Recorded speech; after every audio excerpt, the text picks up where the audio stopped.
Hey everyone, welcome back to our channel. Today we'll be showing you how to disable all media auto-download when roaming on WhatsApp. If you're tired of using up your data while traveling, this full guide is for you. Let's dive in. Step 1. Open WhatsApp on your Android device. Step 2. Tap the three dots located at the top right corner of the page. This will open a menu with additional options. Step 3. From the menu, select Settings. This will take you to the WhatsApp settings page. Step 4. Tap Storage and Data to access the storage and data settings. Step 5. Under the Media Auto-Download section, tap When Roaming. This allows you to customize your media download preferences while roaming. Step 6. Unmark all the options listed.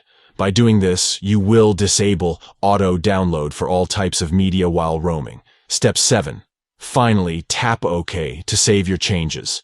By following these steps, you can easily disable all media auto-download when roaming on WhatsApp. This will help you save precious data and avoid unexpected charges. We hope you found this guide helpful. If you did, please give this video a thumbs up and subscribe to our channel for more useful tutorials and tips. Thanks for watching.